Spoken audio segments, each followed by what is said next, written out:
headphones. We're on. What is up, ladies and gentlemen of the internet? My name's Jade, and I'm joined today by a couple of people, but we'll start with my good friend and lovely assistant, Hannah, almost as always.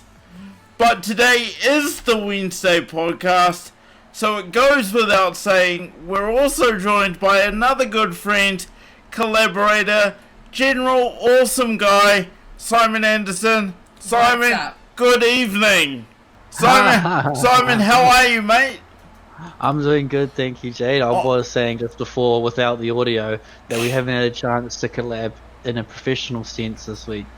So it's good to see you. And yeah, I have been surfing. It was nice. And as I was saying, it's a good way to de-stress. And on a scientific level, I heard that salt water is negatively charged, and so it helps you neutral out the electromagnetic field of your body. So a nice little science fact to start the show. Salt water is good for your chemistry. Speaking of science facts, I mean, you've got one pickle of a doozy for us later on, but Simon, it wouldn't be a Wednesday podcast without starting with the question of the day. Are you ready? I am, and as always, I have no idea what it is. So I'm hoping for really deep, meaningful, woke responses to this from yourself and Hannah today, and if you remember, I might even answer it as well. But here we go, guys. The question of the day is, do you ever know what you are capable of? Do you ever know what you are capable of? And perhaps because Hannah's had a bit of a preview on this, because I always allow her to, that's how she likes it. Hannah, do you even know what you are capable of?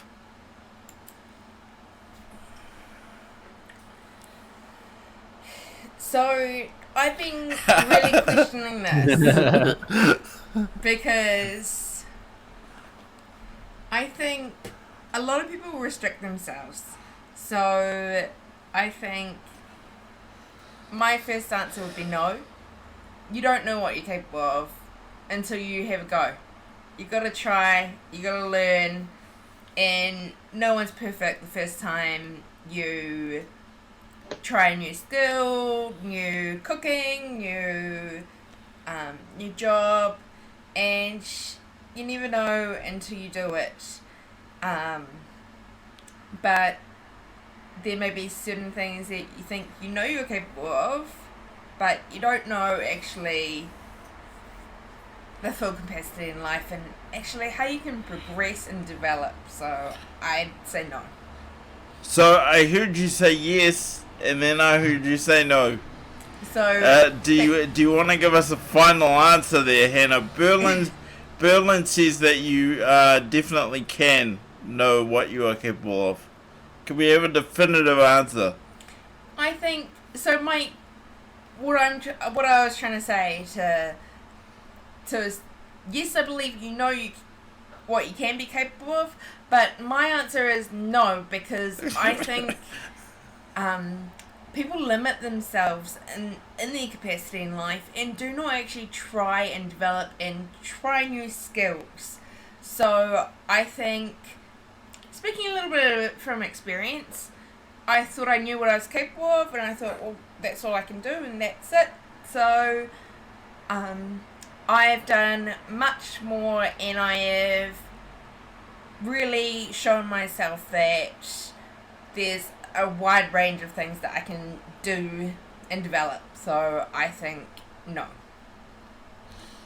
I heard yes and I heard no. Simon, my good mate, do you even know what you're capable of? I flip-flopped personally while I was listening to Hannah. And I've gotten to a position where I want to start without doubling back on myself. So I think, yes, you do know what you're capable of. I also agree with what Hannah said about people limiting themselves, but if you don't think you're capable of it, then you're not capable of it. And then what my other point to accompany that is, if you do something, then you by default think you're capable of doing it. Like, you would never do something you're not capable of doing. So if you're like, oh, I don't know if I can do it, but if you then go and do it, you think you're capable because you are about to do that thing. So I think the best way to answer is yes, you do know what you're capable of, and if you limit yourself thinking you don't think you can do something, then you're not capable of doing it because you cut yourself off from doing it. But if you then go and do something, you already think you're capable of doing it. I don't ever do anything with the intention of failing. So you subscribe to the Henry Ford model of if you think you can and you think you can't, or you think you can't, you're right? Both ways? Yeah. Yep. That's interesting. Because the thing that raised the question in my mind is the subject of innovation. There's no way we can possibly predict what's next if it's meaningful. You know what I mean? I think it was 2 weeks ago. I mean, you were supposed to bring stuff about Nikola Tesla, but Yes. yeah, we were supposed to be discussing that. So it got me thinking, someone like Nikola Tesla, do you think he just thought, yeah, I absolutely know how to create unlimited power? Or did he say, no, I don't know, but I'm going to try anyway? Fun fact to bring him up particularly, he subscribes to neither of the idea. So he's a very spiritual man, in that he doesn't believe that thoughts originate from within us, and that our brains and our bodies operate as like a receiver to receive information and thoughts, and to then create that in our reality. So yeah, he's capable of anything because it doesn't come from him. It comes from what he calls the ether, which is like this place of just all knowingness, really. So do you want to have another go? Do you even know what you're capable of? Or are you good with your answer for now? I mean, it's a tough question.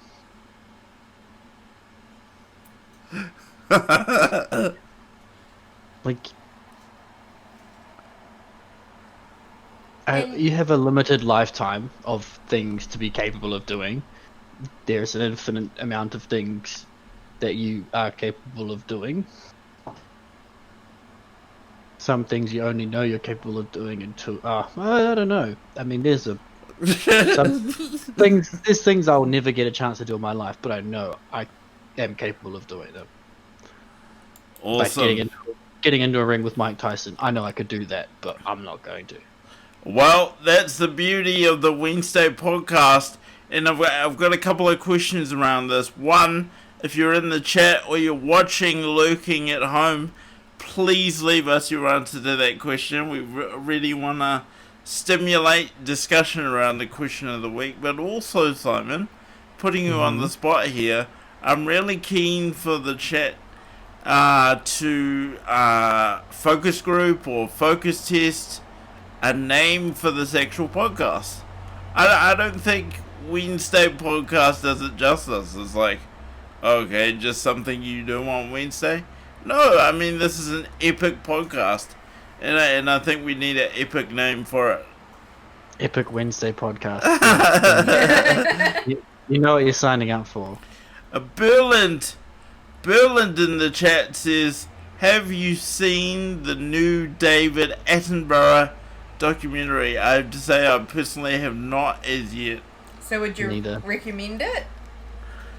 I know the dude is on Instagram. He did like a 10-second post. 2 million followers. One post. Yeah. Oh, to have that social capital. Yeah. Jeez. But good on him. I mean, his legacy speaks for itself. His voice is unmistakable. And his knowledge of the globe is unmistakable as well. Are you alright there, mate? You gonna choke on your... Now, I could never, Because I see globe, or is it a rude word these days? no, I could, I That's could, fatophobic, saying globe. I could never, laugh and end up any coffee coming out of my mouth on camera, but on this dear beauty of Dear beauty of a beast of a rig. of a rig. No, we need it to go viral. We need the spit take for us to go viral. We don't have David Attenborough's voice, but we can have Hannah coughing all over the spit PC. take. Spit take sounds like something you put on Pornhub. Spit take viral to be viral. No, what actually got me is he's got a very distinctive voice, and me not being able to see, just thought, yes, thank you.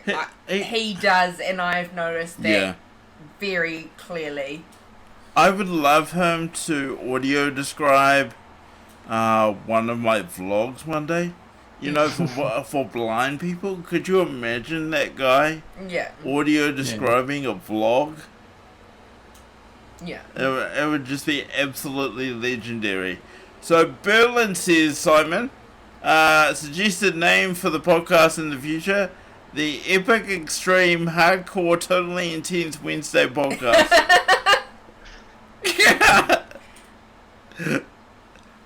That's a mouthful and a half. Can we hyphenate that? That sounds very cool. As an acronym, it's like TEAT something. Yeah. The Epic Extreme Totally something. Wow.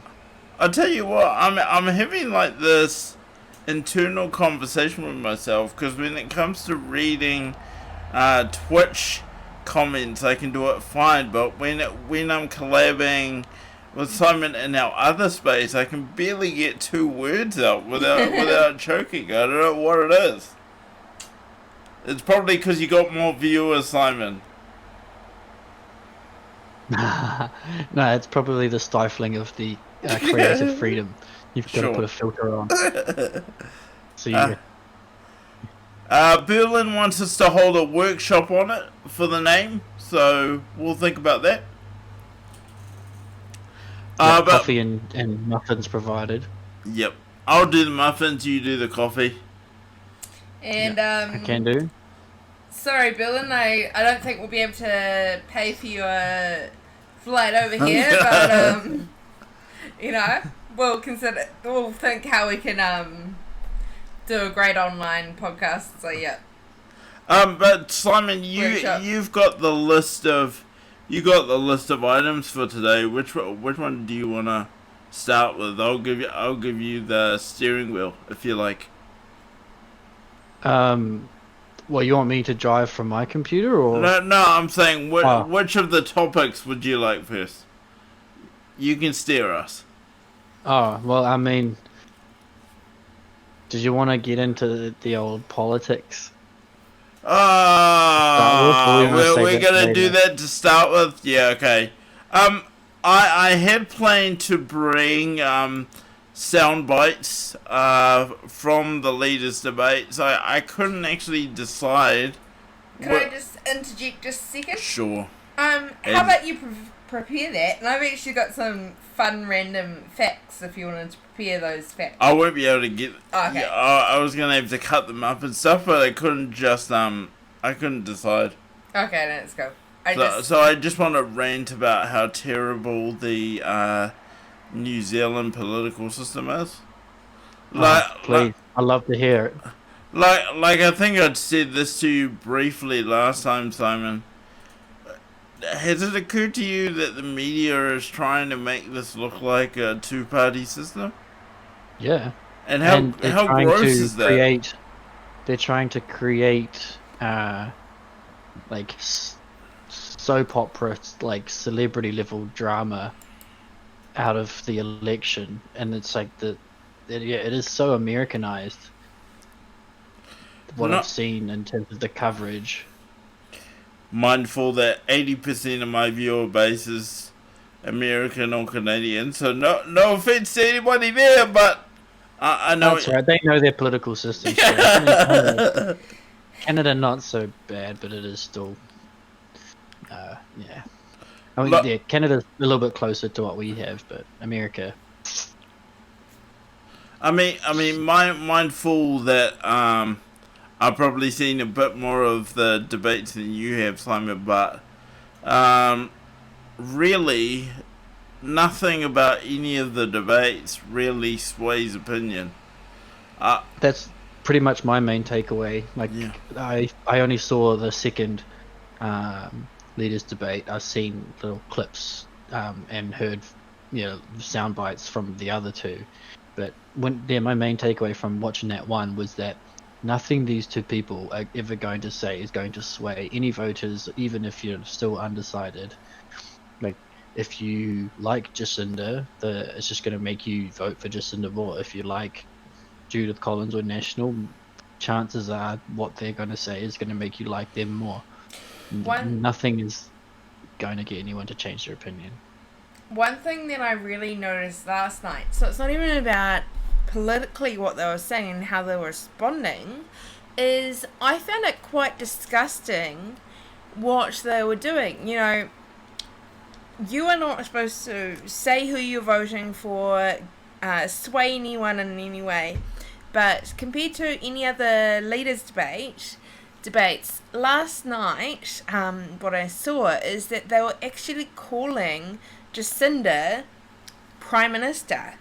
And that's not actually appropriate during election time. You're supposed to refer to her as the Labour leader. There's some kind of rule around that. I don't claim to be completely knowledgeable, but I do know that Parliament is now dissolved, and in an emergency, she would be referred to as our Prime Minister, but she no longer has the title of Prime Minister, if you know what I mean. She is the current Prime Minister, but she doesn't have that title for this period of time. And what I was feeling like, I felt like they were trying to lean towards, well, this should be the Prime Minister, and was trying to give her more time with questions and actually lean that way. Whereas the other debates that I've seen, and even the little snippets that I've seen, they've either called her Jacinda Ardern, or Miss Ardern. Yeah. I don't know if you care about that at all, Simon, but I did notice it, to be fair. It's just like a slight little nuance thing, but I thought, yeah, they're trying to lead towards something, even when being so specific. Sorry. Of a two-party, lead, which is so wrong. Yeah, no, I mean, personally, I don't put too much weighting on it, but I do recognize the fact that all those things add up. I saw somebody who studies media comment on the first leaders debate how Judith was looking straight down camera delivering her answers, and they had Jacinda on like a side angle profile, and so that kind of has some implications, and it's like a bit of a nuance into how well and how effective their messaging is. So it's like little things like that. I feel like maybe they balance it out in the grand scheme of things. I thought that the debate I watched, Judith got a lot more coverage while Jacinda was talking, and that they'd cut to her reaction to what she said. You know, she'd like roll her eyes, or she'd smirk, or whatever. And I don't know, but that's the thing. I don't know if that's my own like unconscious bias, not seeing that happen the other way around. Like, I'm sitting on the left side of the aisle, so I'm going to lean towards Jacinda over Judith. So I don't know if I've missed stuff that could have happened to favour Jacinda over Judith. Oh man, I'm so sorry to hear you're on the left. Anyway, have you well, that kind of nullifies my next question. The facts in front of me are that as of yesterday anyway, 160,000 people have already entered their votes. Henry? I thought it was 250,000. Nah, it was 160 Ah, yesterday. only If you've got better numbers than me. I thought that 250. I thought that's what they said on the debate. Oh, okay. Well, we did ours, and Nice. our numbers might be a bit fucked.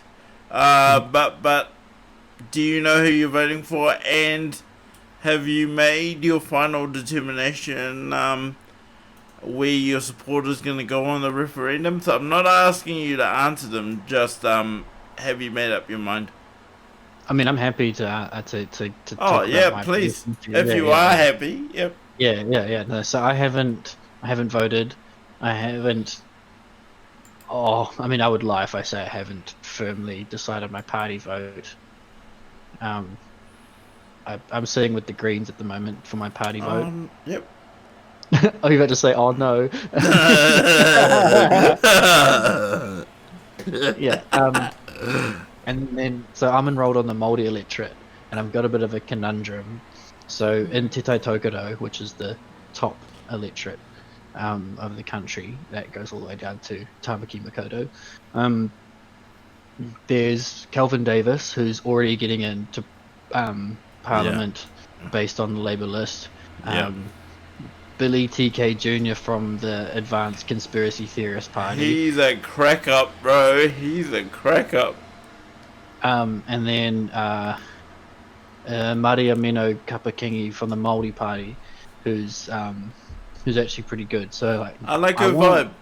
Yeah, exactly. So I want to vote for her, but I'm worried about whether there's enough interest in the Māori and Labour Party candidates, and if the vote splits, does that Billy TK dude have enough like conspiracy theorist supporters on the Māori electorate in Te Tai Tokerau to get in if that Labour Māori split happens? So like it's like, do I ensure Kelvin Davis is the electorate MP and then some bottom list Labour MP gets in, or do I vote for the Māori MP candidate that I want to be in Parliament? What's your vibe? Do you think that dude's got a following that's worth worrying about? Well, That would actually end up voting for him? I kind of have to unpack your phrase, because it's not all about conspiracy, though. I think he raises a lot of questions around lockdown. So I'll just bring you to the facts, the raw facts. You know what I mean? We're friends, and I'm not crazy. Well, not clinically anyway. But You haven't got the diagnosis yet. yeah, but you know, we went into level 3 lockdown for 4 cases.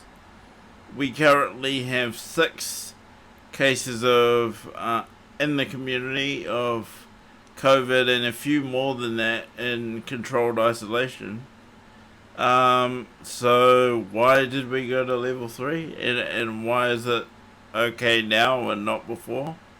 Okay. If you contracted COVID, how many immediate people would you need to talk to about contact tracing versus the Prime Minister? You know what I mean? Like, the one COVID case is not equal to every other COVID case. So my best guess is that the nature of the situation with the ones that forced us into lockdown quickly was that there was, I mean, that did cluster, that grew quite quickly in terms of people that caught it as well, and there was like the church cluster as well. So I mean, I guess there was a real concern that they needed to get on it early, and I mean, and it worked, I guess. But and I mean, I'm not here to dispute science. So I get the science of physical distancing and how that limits the virus's ability to operate. So I get that, but I also get that the more we continue to physical distance to extremes, as in requiring people by law to stay home, that puts a lot of employment at risk. You know, people like myself are quite lucky because consulting can happen from anywhere, yeah? And, Mm-hmm. general project management stuff, office type stuff, that can happen anywhere. But for a lot of people, they do have a place of employment. And if they can't go there, they're increasingly at risk. So I'm not saying ignore the virus, but I'm saying I think our systems of containing the virus could do with being a bit more technologically savvy, like uh, Korea, I believe. Is it the Korean government that use real time low energy Bluetooth apps that they've distributed to the population? And like that, they can isolate per street. They can say you're banned from the street, not that you're banned from the whole city. So that's where my head is with isolation. I get it, I support it. The science is clear, but I think we need to be a bit more sophisticated. Yeah, I think that's a fair point, but excuse me. I think they looked across the ditch at Australia and to the states that tried to lock down by suburb, and didn't have any success at all at slowing down the rate of infection. So maybe they were just Mm. going at a going at a fly with a frying pan, as I'm making up an expression, trying to just go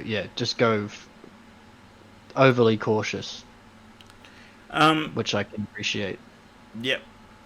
I just wonder whether, like, I was excited to hear that they were going to be experimenting with a low energy Bluetooth credit card for us to carry around in our wallets, and like there'd be no identifying information. It'd be a random unique identifier. But like only you would know if you wanted to register the card. Nobody else would know. But then that would swap information about your proximity to people. And I just wonder, because there is a crudeness with our current QR code system, because it doesn't account for who you walk past on the street, like, at all. And Yeah. like, for someone like me that lives like in town, I mean, you know where I am. Like, the QR code doesn't account for my journey from place to place, even if I was like religiously vigilant in tagging in. It doesn't account for any of the journey between. I think the science that I've heard is that the rate of transmission in the open is quite low, and that it takes a confined space with restricted airflow. Like elevator. They had the elevator in the what do you call it, quarantine facility be a place of transmission. Yeah. Yeah, so I mean, I guess they aren't too worried about the people you pass in public. I mean, they obviously say to keep that 2 meter distance. Like, I don't walk past randoms on their shoulder. I do try and get everybody Yeah. to stay out of the cough zone. Yeah. But I don't think as randomly anonymous and low data that technology and tracking is. I don't think it would stop people that Billy TK has following his Facebook page from thinking that's Big Brother watching you and that's restricting our freedoms. Like, I think that the government's realized that all tracking has to be opt-in, because if they mandate, and the same with masks, right? You make anything mandatory and obey it by law, the actual participation rates will drop because people will rebel against authority naturally. Oh, hold on. But it's mandatory now on the plane and on the bus. Yeah, in those closed, confined spaces for long periods of time, and in public areas that they have control over. So it's just a matter of cranking up the authority then, bit by bit. That's how socialism works, I think. That's how dictatorship works, yeah. Yeah. Oh yeah, we're making mandatory on the plane. Tomorrow we'll make it mandatory here, there, and then we'll say private vehicle, and then we'll say you agree to it, so it becomes like this awkward tension. Yeah, but once it's level 1, none of those mask restrictions are in place anymore. Oh, does anybody have the detail? Have we gone? Midnight tonight. Midnight tonight? Okay. Yeah. It'd be interesting to see, yeah, like once we're back into level 1, will they continue to enforce? I mean, because the thing like public transport, like buses, that stuff's not mandatory anymore. But I wonder if planes are any different. Well, speaking of levels, I wonder if we could just move quickly to Queenstown. God, it was so nice to be in a town that had like no restrictions. Yeah. Yeah, Well, you irresponsible Jaffa spreader. Yeah, and like Queenstown as a town, I don't know if you've been, Simon. You might. Never. Bro, I feel like that's gonna be one of our first vlogging destinations, man. I would strongly encourage you to come with me or go with whoever Keen as. to Queenstown. I mean, it's cold. It's uncharacteristically cold for an Aucklander. I mean, I had 5 layers on. Sheesh. But I just want to step through some of the things I wanted to raise. I won't spend ages on this because I want to get to your major piece today. I think it's awesome. Yes. But just to step through, taxis charge extra for disabled people. The hotels being a world-leading tourist destination, falling to bits around the guests. I was sitting in the restaurant with my daughter, and there was a problem with the air conditioner, as in wasn't working at all, and my glass was literally frosting indoors. Yeah, I don't know what's up with Queenstown, but they've got a lot of shaping up to do, I suppose. Sounds like you were staying in a backpackers. Were you staying in a backpackers? Bro, I'll tell you, because I think I made it public while I was traveling. You did. I was staying at the Novotel. Okay. Queenstown, because I was trying to have a good time, you know. Yeah. I wanted to be comfortable, and this is the Novotel was falling to bits. And then I went on a cruise, and there's a stream. If you hit !social and go to my YouTube channel, you'll find we did this cruise. I did a live stream. Basically, they did not give a sweet holy fuck about disabled people at all. I think they're all just in the mindset of quick turnover, speedy transactions. I think, yeah, I felt a sense of desperation for tourism operators. And I almost felt in that cruise like, she'll be right, they should be grateful. Almost. They should be grateful they're going on a cruise. Yeah. Yeah, so. But I love the town though, and the people, generally speaking, not necessarily the tourism operators, but just I don't know if you can call them local community, because they were obviously people coming in from all over, but just the general vibe was real chill. There wasn't like awkward levels of drinking or violence or nothing like that. Everybody was on level, everybody was having a good time. The boy Kanye, welcome to the stream. Yeah, no, I should sound more grateful than I am. But I think it's key to point out that some awesome things happened, some not so awesome things happened, Simon, you've got to do the indoor skydive. Yeah, bro, I saw the clip. That looks so cool. I'd love to give that a go, man, bro. I need to feel what it's like having like the air rush past you like that and to be floating. Yeah. Yeah, so the fan's blowing you at a speed of around 160 to 180 kilometers per hour. That's crazy. To make it do that like that. And every person, regardless of ability, it wasn't just for me, every person gets an instructor to go in with them so you're not banging up against the walls. If you do... Not like you're in a blender. Yeah. If you do 5 or more sessions, they start letting you go in independently, and they coach you through some of the moves so you can start doing some of the acrobatics that the more senior guys can do. And I'm not saying I'm down to do acrobatics, but I'd at least like to get to a position where I can float around without slamming against the wall. That'd be good. Yeah, just being able to look after yourself in there would be cool. Just to have that space to yourself.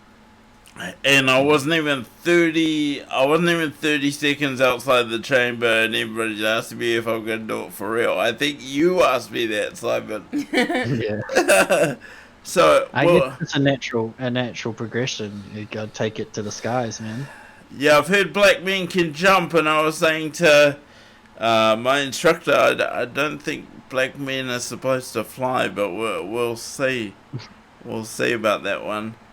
But Simon, I just want to revisit the question of the day for anyone that might be in the chat or lurking on the stream, and then we'll move into your big piece. And yeah, I just wanna go. But Queenstown, check it out. It's cool. The question of the day, ladies and gentlemen, is: do you ever know what you're capable of? We've heard from Hannah and Simon on this one. Please let us know in the chat. And Simon looks like he's about to change his mind. I mean, like every other question you ask, there's a big fat huge fucking "it depends" at the front, you know, like, or like a yes but or a no but. Like, I know I'm capable of tying my shoes, but as a collective, no, I will never know the entirety of what I'm capable of. And I'm going to ask you a question back to just your example of, so when you were a child, how did you know that you were capable of tying your shoes? Before you knew how to tie them, how did you know that you were capable of doing it? And that is the rabbit hole that we go down, ladies and gentlemen. I saw my parents tie their shoelaces and thought, oh yeah, I could do that. But who showed them? Their parents. Who showed them? Parents, Yeah. At some point, somebody invented the way of the most common way of tying their shoes. Yep. So then there is a question about I don't even know what the phrasing is, but generational education. Yeah. Like we learn stuff so our kids can learn quicker than us. I had something come into my head. Go. That was quite similar to that the other day, in that it started with somebody saying, you know, we are the descendants of all of our ancestors, and like we take on some of their traits. Yep. And then I was thinking about, oh yeah, so there's historical family trauma, and you're supposed to heal like what shortcomings your parents have. So I was thinking, I was like, oh, like, so your parents are, they try to instill this version of themselves in you, but better. But then as you get older, you assess what your parents are like and find their holes and the shortcomings they accidentally put in you, and then try to remove them to make you better. And I kind of had a moment. I think you nailed it, bro. That's real alpha male stuff right there. What do you think, Hannah? Yeah, I agree. Apart from the, leaning left stuff, he's a real alpha male. Yeah. One thing I was gonna say, Simon, is too easy. is if you don't vote for one of the major parties, is what I like is actually more people should start voting for the smaller parties, and Absolutely. not just about the main two. It should be about the policies they want. And I think if people just got out of their heads and started thinking that it was only two, looking at the policies, I think our government and the makeup of government would really change. And that's what I'd really want. And I would hope for coalitions from this point on. I mean, when we had one-party governments, personally, I don't think there was much of any good achieved. ooh, you do realize that's a left government you're talking about there, Simon. Yeah, Labour and National. Yeah, I mean, well, we're Labour. Labour were never in charge by themselves, were they? They had multi-party alongside them back in the day, and Oh man, I missed a bunch of comments on D Live. So Meso mode. If you're still in the chat and just want to bring us up to speed about what you were commenting on, I'll make sure that you get your time in the sun. But I have absolutely no idea what you're referring to because I don't know how old these are. But I appreciate your comments and amazing music. Thank you for the donation of 1 lemon. Thank you. Thank you. Thank you very What much. did Meso Mode say? Like I can read it, but it's not gonna make sense. Okay, no, it's fine. I will anyway, just for the yeah, sake. read it. Thank you for Just me. for the sake of coverage. Meso mode said that doesn't happen in real life. That's why people tune to smoking, drinking, and drugs. I can't remember.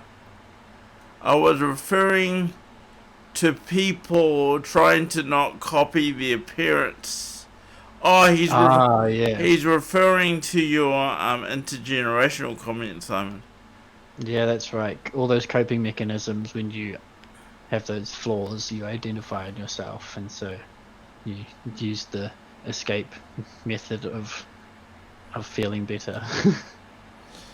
Yeah, and I suppose and now, please know that I'm not trying to get judgy, but I suppose one of the issues I've got with the cannabis referendum and control bill thingy is that if everybody's gonna be high, who's gonna do the work? I don't think anybody's going to get much more higher than is currently happening. So there's obviously the novelty spike that they've seen in states, Sure. and in Canada, in that there's a big uptake from adults. Right, they don't see any increase in youth use. It actually declines. But yeah, lots more adults will be openly trying it. I don't think the habit will stick for many. I mean, especially those who've tried it in the past, they'll try the cannabis of today and just overdo it.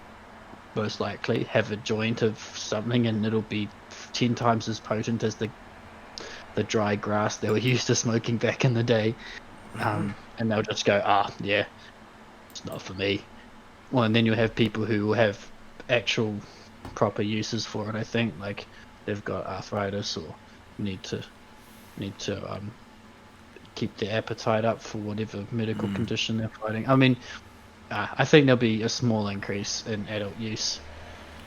Judith made an interesting comment. I think it was even last night during the press leaders debate that was streamed only on stuff. It wasn't on TV. So Judith made the comment that, hold on, we're supposed to be smoke free by 2025. Yes. But we're essentially going to be enabling people to blaze. ...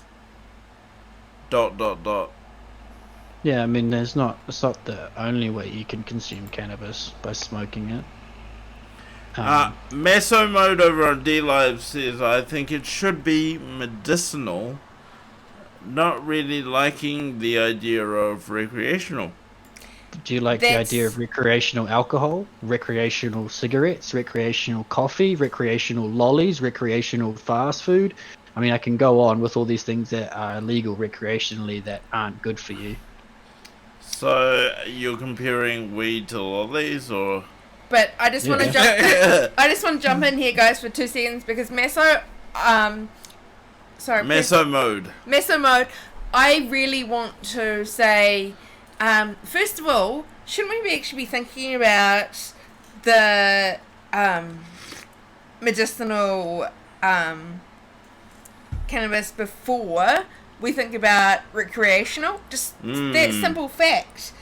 Okay, you may think about recreational at some point, but for health purposes, it is so expensive and unaffordable. $1,200 a month, as quoted by Dr. Huhana Heki very recently, I think. And people need it for pain. People need it like, I'll just be real. Me. You've seen me on stream. And and a lot of people have seen me have seizures. Now I've tried every medication under the sun. Maybe it might be possible. And the whole thing about actually going to actual cannabis, I don't actually know what levels are actually going to be suitable and how can I measure that, what is right for that. So what about looking at medicinal first? So Meso Mode over on D Live, really getting into this conversation.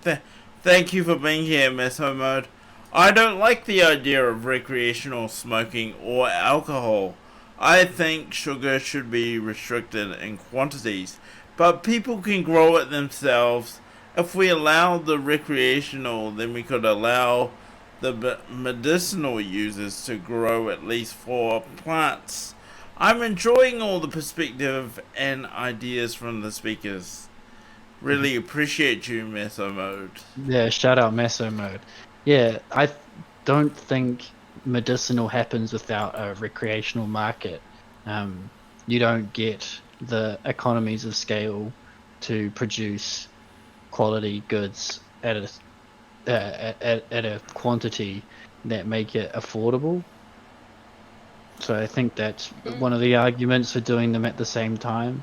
I mean, yeah, medicinal cannabis is legal at the moment, but the options and products that are available in the market, because there is no such thing as producing cannabis in New Zealand, that's what is creating the restriction in the medicinal products and the high prices. So once we can start growing it here, which people have already started applying for licenses, I don't understand how that works. They're like applying for licenses in the anticipation that they can start growing it. Yeah, I would say, pointing to the obvious, there are facilities already set up, shall we say, to be politically correct. Well, yeah, there's like there are those massive companies that have featured on that Patrick Gower documentary, and I see them on my Facebook page. There's the name that I think of immediately is like Helios Therapeutics. They've bought like thousands of square meters of warehouse space in South Auckland and are ready to start production as soon as possible. And then there's, of course, facilities in cupboards and garages and farms and bushes all across New Zealand that are already producing large quantities. So shout out to the green fairies, eh? Yeah, real fast, Hannah, just before you go. You've won somebody over, Simon. Meso Mode says, that makes sense. I've never heard that argument before. Your argument around medicinal versus recreational.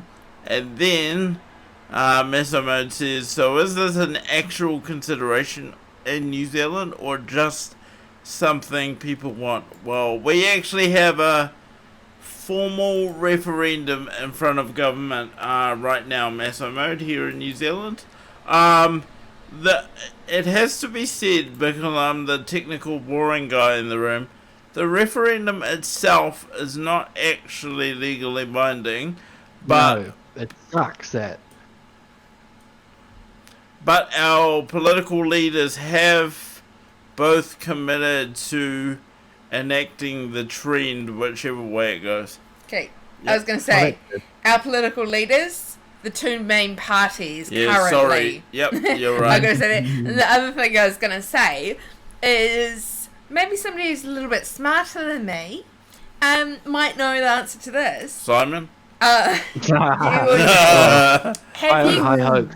Get it? High hopes. Have you guys actually heard about anything about, in our prisons right now, in our, in the reform systems, we have people that are locked away for growing and having a high percentage of cannabis. Pardon them all. Does that Yep. mean that it's been considered that they'll be pardoned Yeah, if this goes through?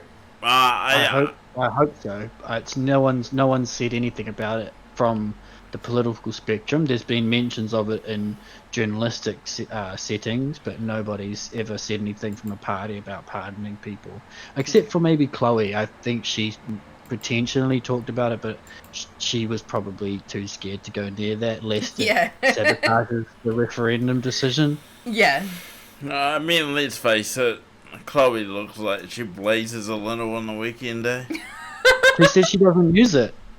She had one of her flatmates die because they had a problematic habit of smoking weed and ended up taking their own life, and that's the reason she's taken the stance she does, because she wants people to be able to seek help and get a doctor or a medical professional, a therapist, instead of a police officer.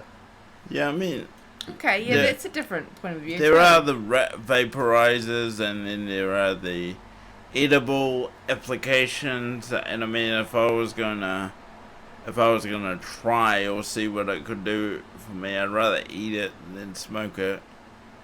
Yeah, But- and the effect it has on you is different as well.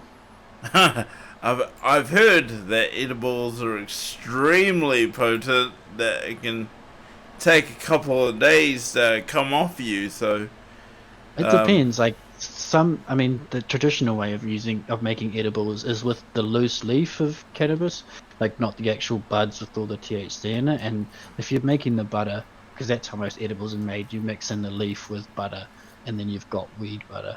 If you're making muffins or whatever with loose leaf, like the cab they call it, that stuff's like real mellow unless you eat lots of it, and your body will get like a really nice relaxed feeling. You'll chill out, your eyes will kind of squint a little bit, and you can sit on the couch nice and comfortably for a while. But if you get somebody who makes edibles with the actual buds, and to turn the notch up a bit, it's like you're intoxicated. yeah, I've personally had a cookie that made me feel like I was plastered, and I hadn't had any other substances, nothing else, just this one cookie. Felt completely wasted, sitting on the couch with my head in my hands, going, "What the hell is wrong with me?" wow. So it's all about moderation and your own tolerance. Yeah, definitely. Same with sugar and like diabetes. Anything can get you. Yeah, absolutely. It's all about But what was I gonna say there? So I was going to make just I was just going to bring one topic up before we actually get into the serious stuff, Simon, really quickly. I heard on the radio yesterday a really random fact, and I think this is due to COVID, that actually celebrities are now making millions on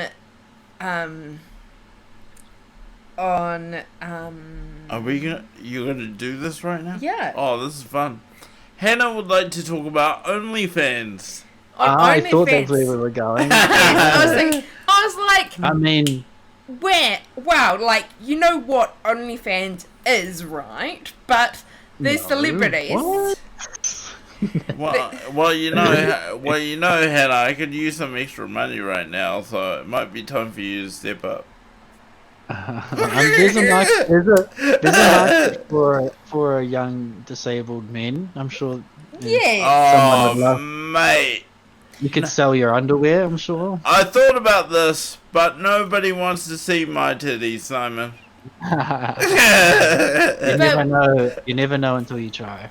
But literally, what I was going to say is like, are these people just selling these photos because, you know, you got a social distance and there's not the paparazzi, so instead of selling to magazines, they're selling directly to OnlyFans and Yeah. they're having direct people follow them then. Black And- China, 15 million a month. Cardi B is reportedly on 55 million per month for OnlyFans. Yeah, and what's the bet that only a tiny percentage of those photos they're posting are like fully nude? It's people posting for like paying for like bikini pictures and shit. I reckon it'd be even less than that, honestly. I reckon it'd be less than that. It would be... And the reason why I say less than that, because I think they wouldn't have the paparazzi out there. They wouldn't have that contact with the public. So this is a way to actually have direct contact and make people feel like they have special content and special contact with these celebrities. So just a random fact, yeah. Berlin says this will be the new norm, not unlike swimsuit magazines. Yeah. Wow. Yeah, why not? I mean, instead of being a part of a magazine as a person, you just have your own stream of content. Yeah. The magazine of Black China, basically. I just think, well, go and get your own website. Go and charge subscriptions for your website. Don't go and do it on OnlyFans. You know, you defeat the purpose of why the public consumers join OnlyFans and try and make a little bit of money. Yeah, put some special coding around those images. Have like some flash media around when you unlock the photos.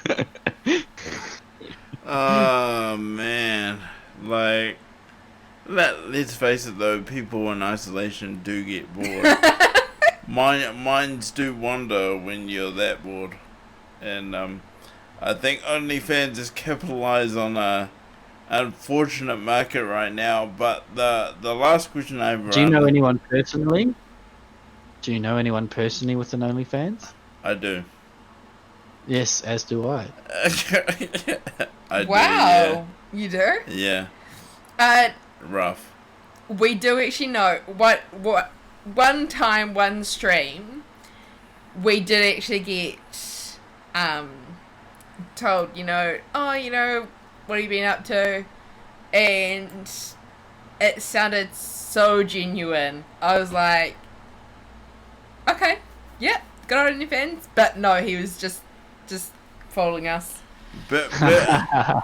Berlin's trying to say that Simon and I have our OnlyFans, and that's how we know people that have OnlyFans. We're in creative. Oh, you guys! We're in creative Oh, support groups. That's Yeah, those new clothes and handbags you've been getting, Hannah, they don't come from nowhere. oh, Don't gotcha. You've got to keep that income quiet from IID, Jade.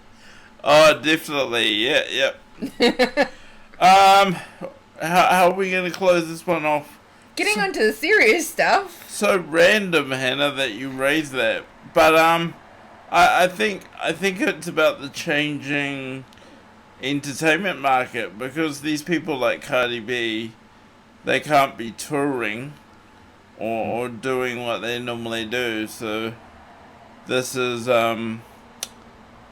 what you do now. You get on OnlyFans and you wiggle a little bit. The reason True, why I 'cause- brought it up is just something really random, and I thought, all over the world, people find these influencers amazing. So it's something that I thought, wow, to find that fact out, unreal. Just want to give some time and space to the chat. So, Berlin says, I am losing my job of 13 years. Oh, sorry about it. And he's in the business of printing. So, while we're talking about, wiggling and stuff like that, yeah, COVID is having a real impact on the job market as a whole. Thank you for sharing with us, Berlin. We really do appreciate that. Yeah. Of course. Yeah, sorry to hear that, man. Wish you all the Berlin's, best. I'm assuming, from the States. Canada, I believe. Canada. Oh, okay. Canada, yeah, over on Twitch. So yeah, let's move right along. And you're about to make a comment, Simon, before Jade went Nah, to... I think we move along. Okay, great. till Perfect. I'm done with OnlyFans. Well, you lead into our next talking point. Real quick, Smack, thank you for spending 100 familiar points on highlighting your message. Smack says, "Hey everybody." Hey Smack, what up? What's up, Smack? What's up, Smack? Thank you so much for spending your points. Simon, you're about to take us into a scientific area. Yeah, something I only really discovered in the last few months that I just thought, oh wow, this is something you can kind of sink your teeth into and come away with some really cool, I don't know, practical experience and knowledge. So how about you start introducing us while I find a way to bring some of these clips up on the presentation. Yeah. So, through my personal experience, I have a deep appreciation for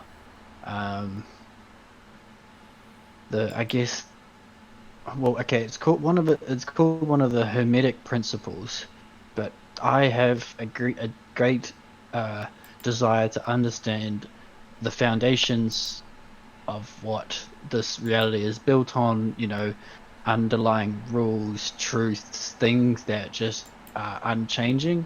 Real fast, that assumes this is a reality though, yeah? Yeah, assuming. And I guess the topic we're about to come into does make you question how real this is. But yeah, so one of the Hermetic principles is that everything vibrates and that nothing is at rest. And if you have a basic understanding of like quantum mechanics, you do kind of grasp that quickly. But essentially everything at a molecular level and at an atomic level is always moving and things are vibrating. And something that I found on Twitter is the study of cymatics, which is vibration. Yeah, is vibrations passed through a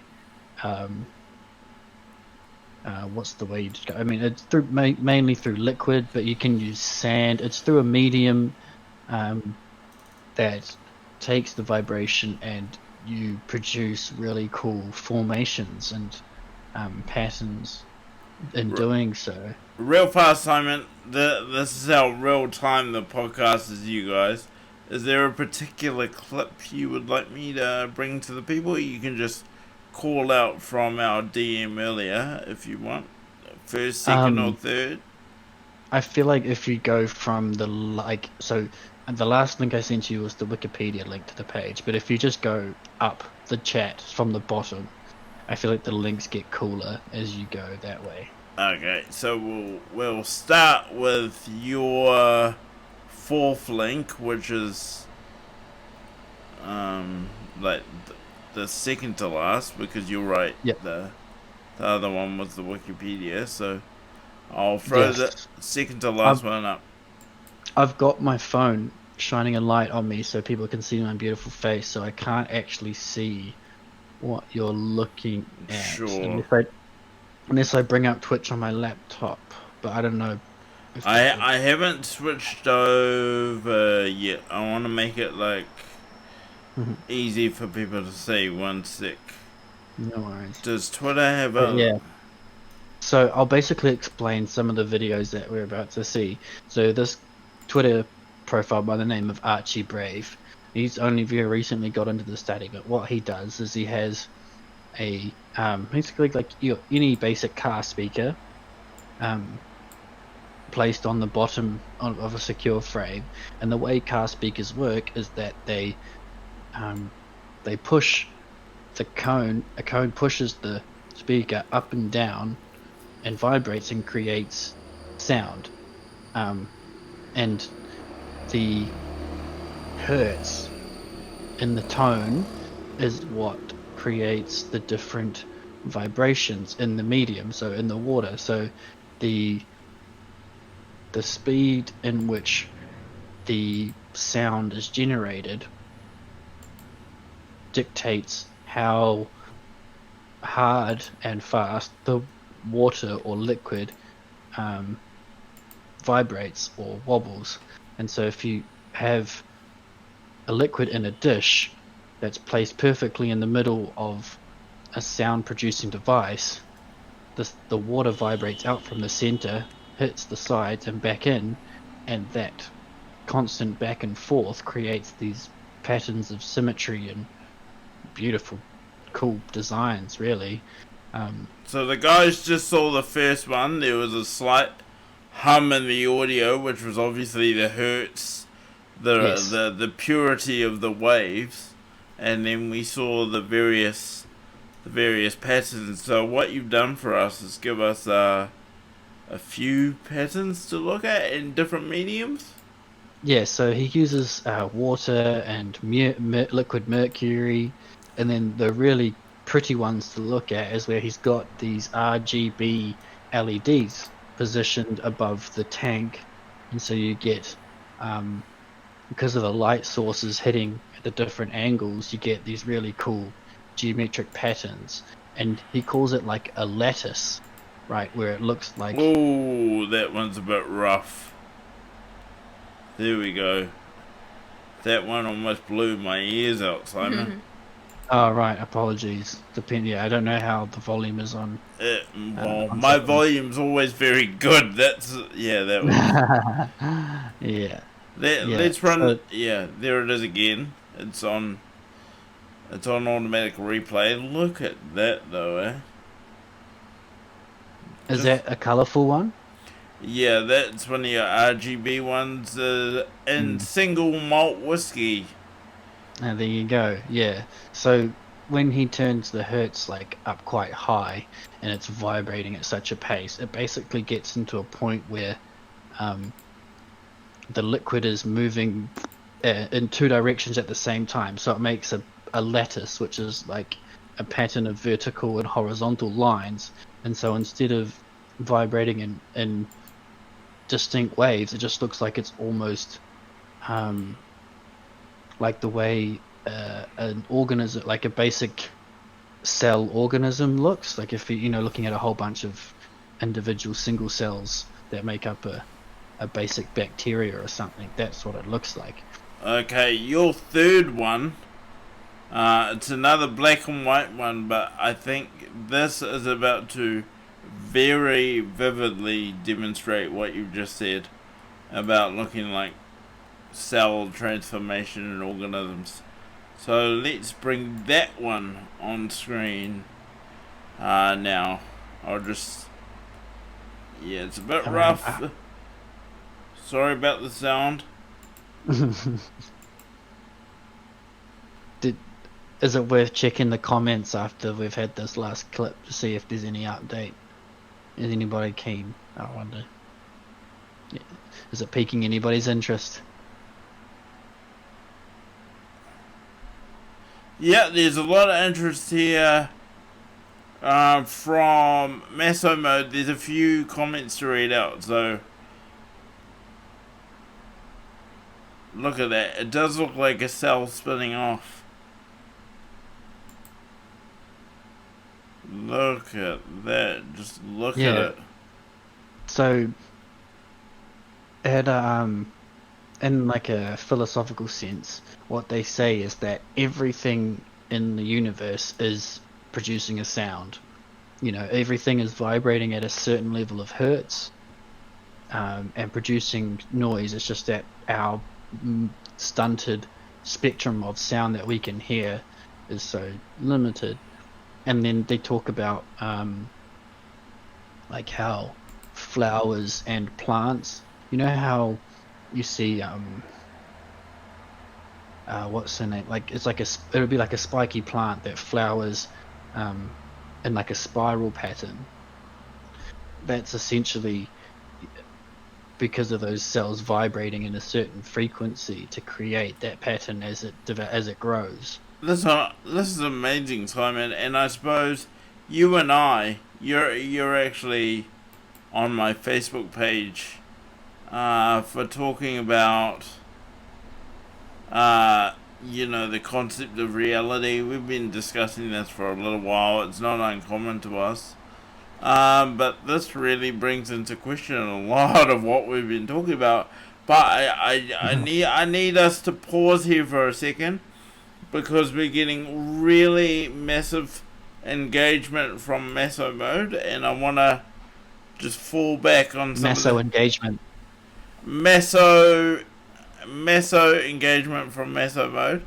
Over on D Live, Meso Mode says, must feel weird for famous people when random people on the internet have more viewers than them on a daily basis. Yeah. I mean mainstream famous like actors or singers. Dude, how do they feel about like Ninja?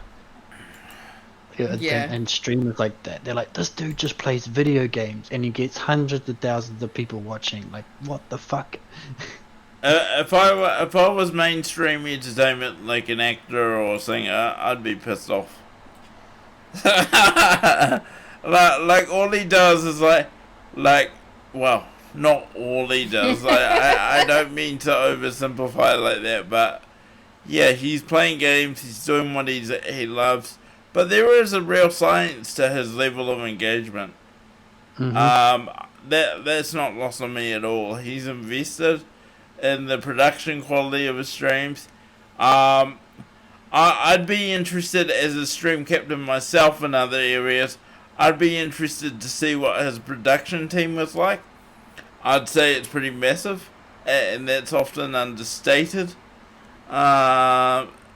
Rightly so, because you should be focused on the main talent, Ninja, but I wouldn't be surprised if he had 5, 10, maybe 12 people working on his post-production, pre-production, supporting his stream while he's live. He'd have paid people in the chat, as his admin. But Massomo's got a few more comments, so let's just get through those. You can change the formation of water with sound. There are interesting videos on YouTube. Sound frequency water experiments and amazing resonance experiments to do with this. Simon, it sounds like you've got a super fan over here.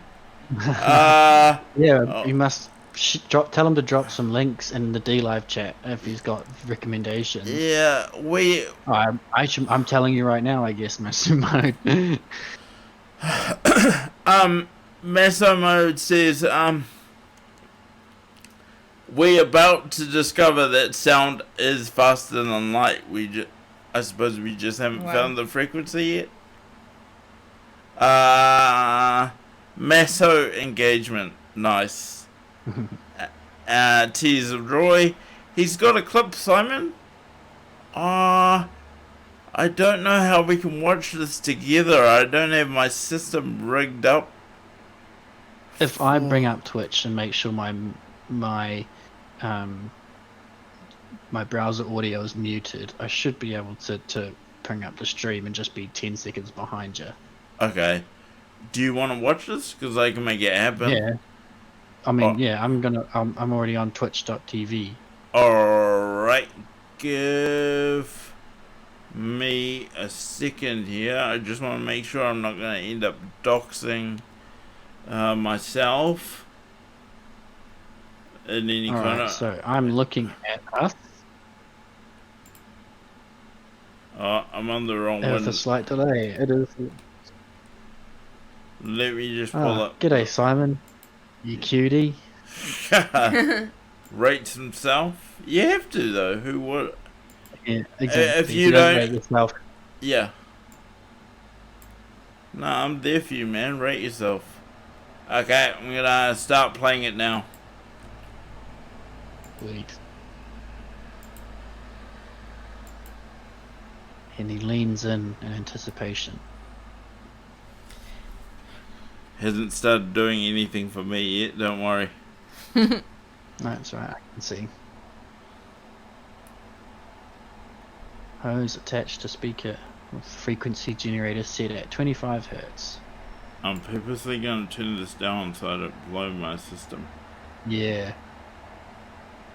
Ah, I've seen that, yes. So that water's running at like normal speed. Isn't it? But then they change the frequency and it looks like the water travels up. Oh, there is no sound, by the way. I'm not restricting anything. There you go. Frequency at 24 Hz. No Makes way. yeah. Look at Yeah, that. Yeah. Are you I've seen serious, that bro? before. Yeah. Are you serious? So this is not real life then. We've figured out how to hack the Matrix and make water if go you want to go up. back in time, if you want to go back in time, just lower your frequency to 23 Hz. Yeah, that's bonkers, eh? What's this? Oh, freeze frame! No way. Come on. Meso mode, really, bro? They've figured out freeze frame? Oh, piss off. Yeah, Look at that, I mean, yeah, look at that. The water's actually hitting the ground. Yeah, the water is falling at a perfect rate where it just the frames per second just makes it look like it's going back up.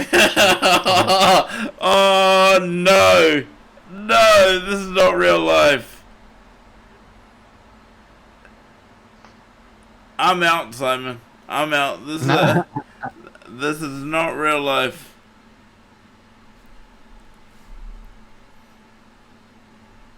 Oh, Meso mode, bro. Thank you for the clip, dude.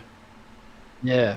So on YouTube there's like a 30-minute video. It's also on the profile of that Twitter account. It's the video's not, but he talks about it. But there's this guy called Robert Sapir or something like that.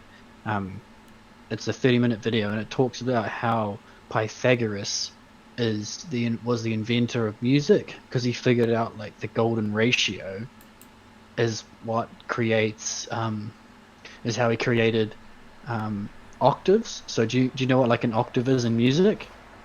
An octave is the black keys. So an octave is the same No. note, but a whole scale higher. So like it so there's the all good boys deserve to eat fruit, which is the You probably know that's that, the- eh, Hannah? You play piano? the musical scale. Mhm. Or something like that. Yeah, and then there's face in between or something like that. But all good boys deserve to eat fruit, or deserve fruit. And then there's I don't know. But Pythagoras realized that if you take a string of a fixed length and you pluck it, it obviously vibrates at a certain amount of hertz. And then if you half the distance and then you pluck it, it's was it the same note, but different, but like a whole octave high or something. But it's like the golden ratio, where it's like two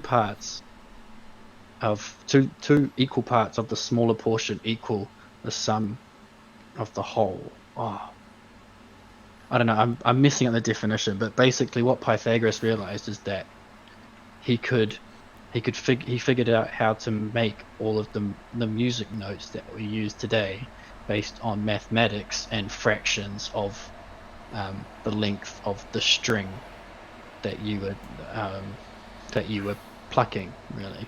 Anyway, but yeah, so You're blowing my mind though, and I know you're a bit like not firm on details, but I'm totally understanding you. So- yeah, I'll need to share the video. It's 30 minutes, and it's honestly an entertaining watch. She uses clips from like Donald Duck. So there was a video that Disney made with Donald Duck, and he talks about, and they do like a cartoon of Pythagoras, and basically illustrates and talks about what I just said, and using the golden ratio to create the musical notes we use today, and that there was like a whole secret society that he created based around the pentagram. So like the pentagram, like the 5-pointed triangle. Yep.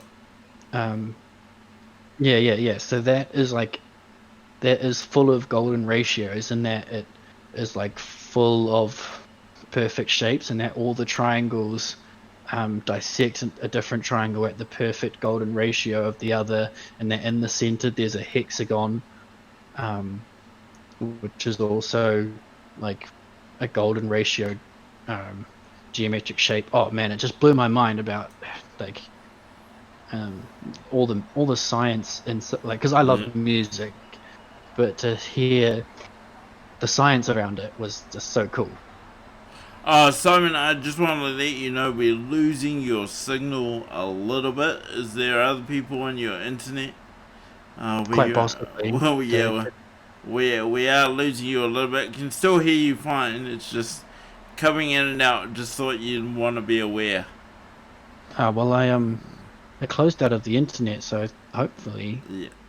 I mean, out of my browser, and I've only got So I mean, if the flatties have jumped on the internet, I guess it will just slow me down a bit. Apologies. No, you're right, man. I'm just I heard somewhere that Einstein actually did some work, and well, we know he did some work. He kind of like created the theory to discover all being, but someone told me, and I don't have a reference for this, so I'll do some work next week to like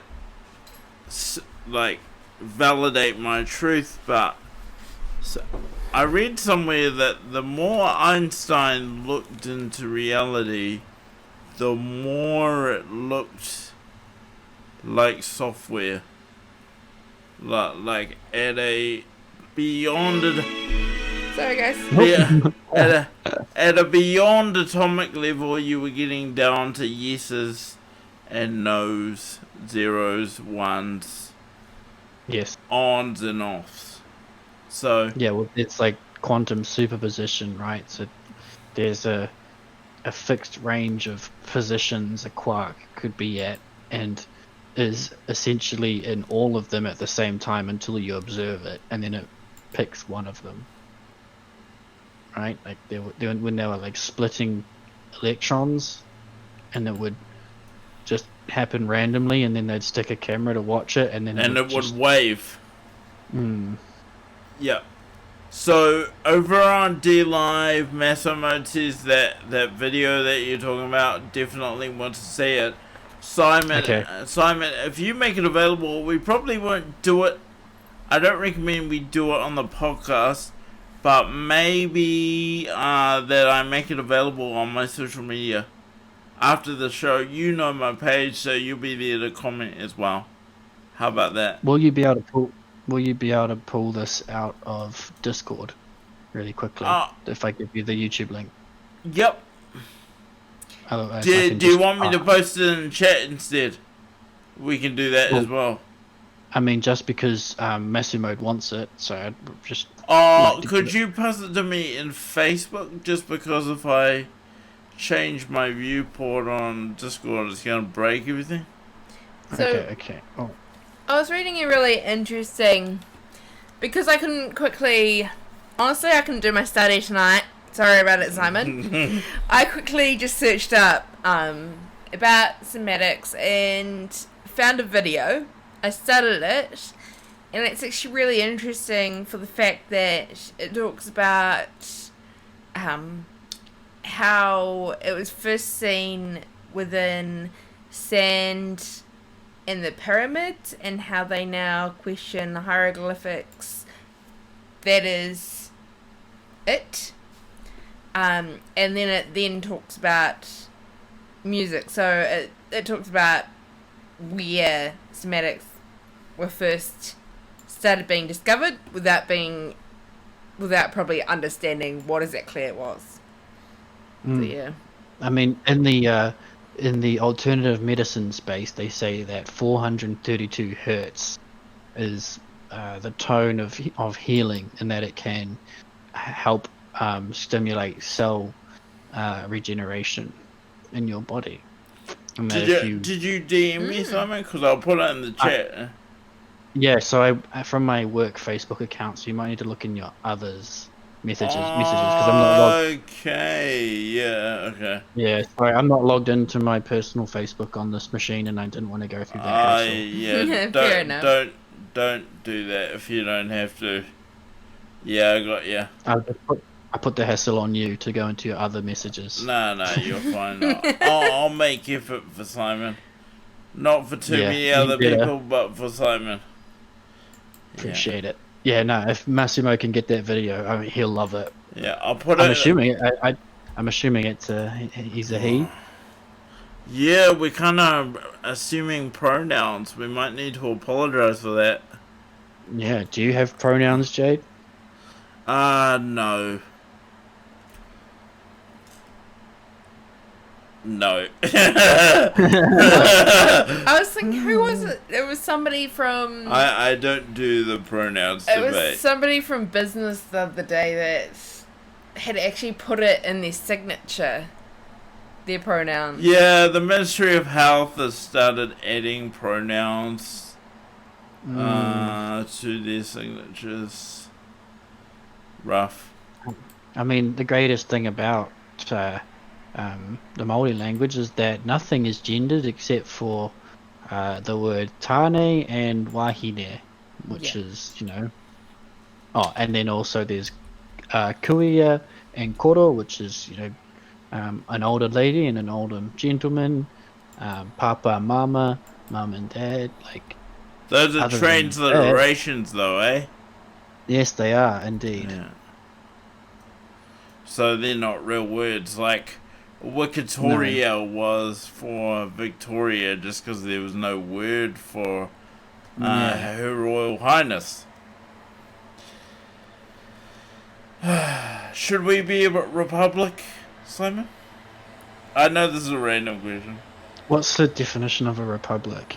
Like, not joined to the monarchy.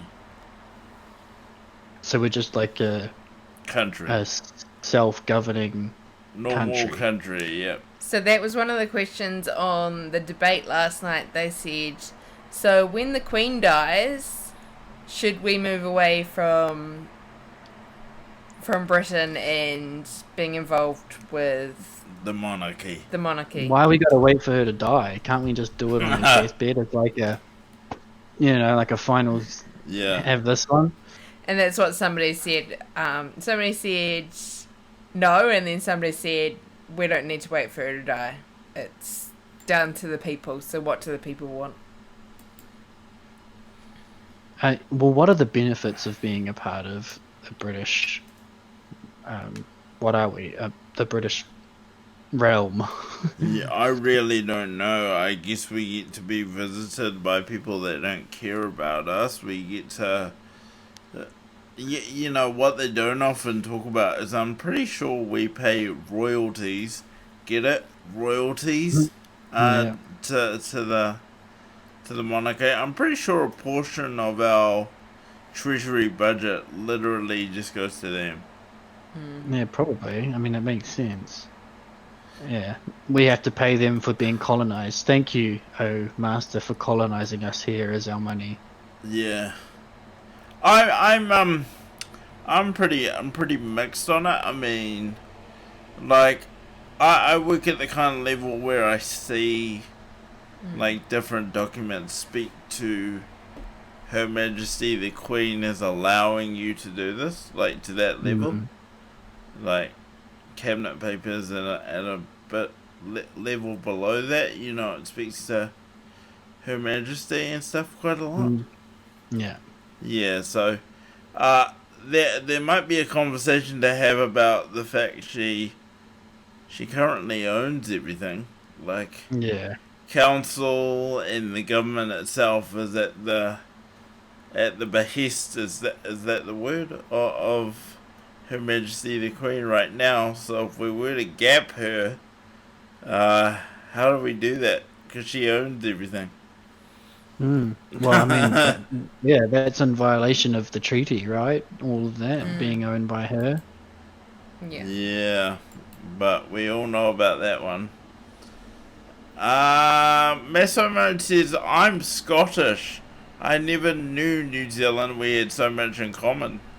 Oh, wow. Nice to meet you, by the way, Mr. Yeah, it's been massive to have you on the podcast. Massive. Okay, I'm glad that Mesomode is typing, because in ordinary life I wouldn't be able to understand him. So there's that. Oh, shocking. No, I mean, I'm just being real. That wasn't even racist. I'm just saying, like, there are quite a number of accents that I can't understand that well. Yeah. Like Japanese. I don't know Japanese yet, do I? No. But if a Japanese person was speaking English, it's quite, it's not easy. But by the same token, some Americans don't get our accent.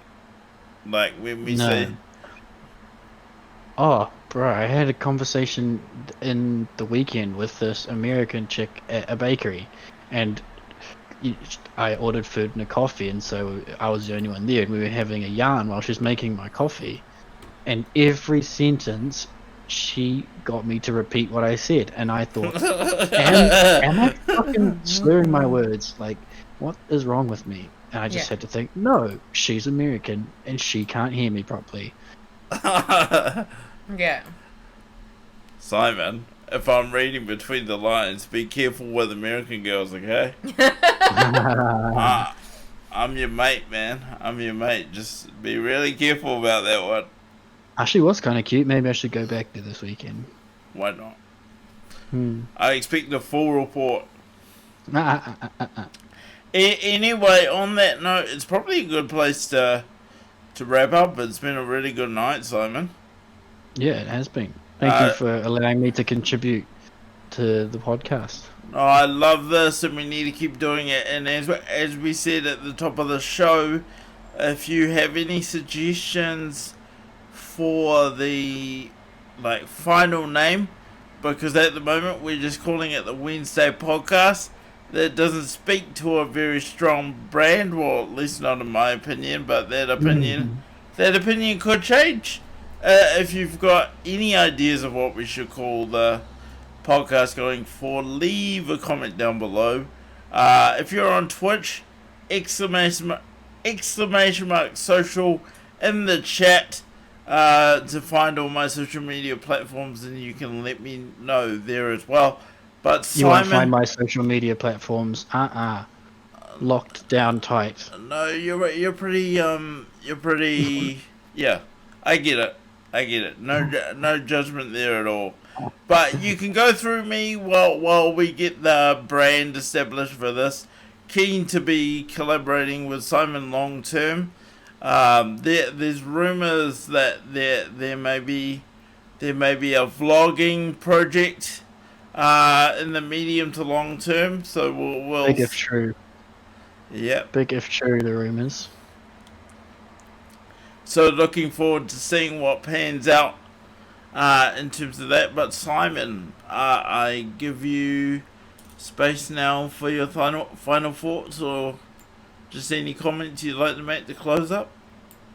Yeah, so if you're in New Zealand and you haven't voted, good, don't vote. You obviously don't know what you want, and you'll just ruin the chances of any good government. No, I'm kidding. Vote if you are of legal age. Don't care who you vote for. It's an act of civil duty, and it's technically illegal if you don't. I won't hate you if you vote for something stupid. I just get the chance to laugh at you. And of course, if you think what I vote for is stupid, you can do the same. Personally, I think it would be a great disservice to a lot of individuals if we don't pass the cannabis referendum, and then alternatively, it would do a lot of disservice to a lot of people if we let the end of life choice bill go through in its current format. My criticism is of the bill, not of the concept of euthanasia, although I'm not 100% on board with taking your life before what is naturally occurring. Other than that, thanks for coming in. Big ups to those who commented and made it interactive. Thanks for having me, Jade and Hannah. Thank you. You're good, I'll man. be back here next week. Yeah, that'd be cool. So before we go into my final thoughts and then Hannah's final thoughts, just really have to acknowledge Meso Mode for the huge donation of 23 lemons and Wow. Yep, 23 lemons, which is 2 ice creams and 3 lemons. So Meso Mode. Wow. Big stepping up from you, and we really appreciate it. That's huge. Is he trying to get us to get in OnlyFans? With those sort of donations. Yeah, I think he's trying to seed fund our OnlyFans. Nice. I hope that doesn't become our future vlogging project. To be honest, Simon. I'll put my days up with that. Oh man, but I just feel like saying similar to Simon. Yep. If you're in New Zealand, get out there and vote. Couldn't agree with that more. The only thing I'd say differently though is socialism will ruin you and eat you alive. So don't allow it to happen.